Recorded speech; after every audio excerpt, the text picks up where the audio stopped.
I'm going to start a drinking game where you have to take a shot every time that I open a video with, there's a movie called... So, starting now, there's a movie called The Last Black Man in San Francisco that I recently watched to kind of see the origin of Jonathan Majors, most of the reason.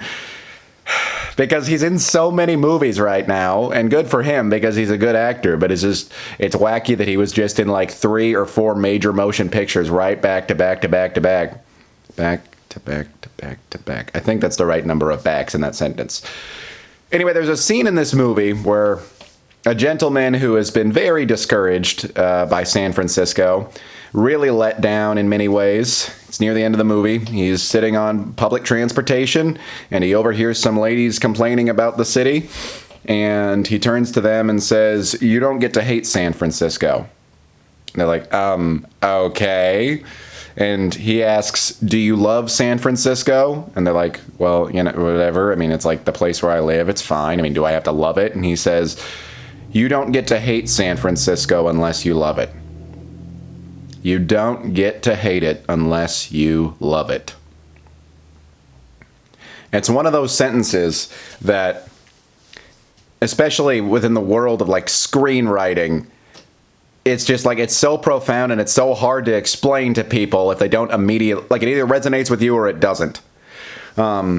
I think of that scene like near the end of The Social Network also, where that woman tells Mark Zuckerberg he's not a donkey hole, he's just trying so hard to be one.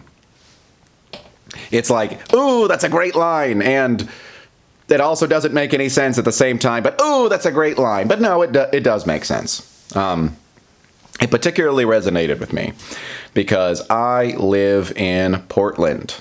I live in Portland, Oregon, that has really just become the punching bag of the nation. I mean, it's become the brunt of so many jokes, and not even like in the Portlandia like era of making jokes about Portland that's like pointing out like the funny, silly, quirky things about it. It's like the world really hates Portland right now. For some reasons that I can understand, for sure. There's a lot of problems with the city. I mean, mostly what people talk about is just the dramatic increase in crime in the past couple of years, the dramatic increase in homelessness, the bike lanes, which is honestly my biggest gripe, the thing that gets in my way most of the time, literally in my way, is like we're putting up so many bike lanes that are like the size of actual car lanes. Even in the part of Portland where I used to live, there are no bikers anywhere, and yet we still have these enormous bike lanes. And yeah, there is a lot that's frustrating about it, especially coming out of the wintertime, there was a foot of snow and the whole city shuts down whenever there's any snow whatsoever. Now, I mean, that was an extreme example, but like when there's like an inch of snow, the whole city still shuts down. We cannot handle it, and we haven't figured out how to have like any sort of public service to just clear up the flippin' roads when there's snow outside. And yada yada, this thing, that thing, this thing, that thing that's annoying about Portland. And I still can't get behind the Portland hate. I mean, it drives me bonkers every single day. I mean, yeah, some days I really, really hate Portland. But I mean, I love Portland to pieces at the same time. Like, I feel like I've earned the right to hate it. And I feel like most people who live here and complain so much about it, they're not even from here. And they haven't even been here for that long. It's like not even... It's not even something that they can really say that they're attached to. It's not a part of them. And in a way, it feels like that removes their judgment from being valid. I feel like most of the people on the internet that I see criticizing it, I've seen literal documentaries about why Portland stinks. And they're almost always conducted by people that are not from here. There's some like national reporter of some kind, some national news outlet, and sometimes news in quotes because, yeah, Portland is a very left city, and so the people that review this are a lot of alternative news sites that kind of swing to the opposite side. But, it's not just about the city. It particularly hit me because he was talking about the city of San Francisco, but there are so many things you can apply that principle to. I feel like the people you get to know the closest, it's like people talking smack about them, saying that they hate them.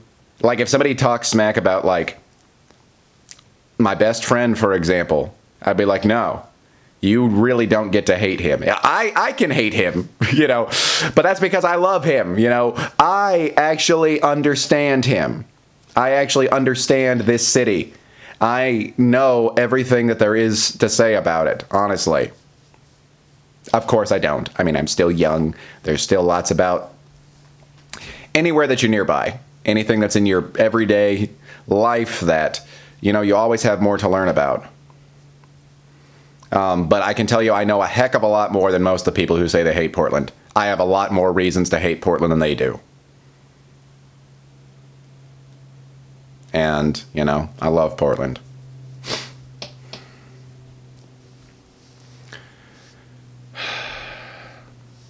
And I feel like, I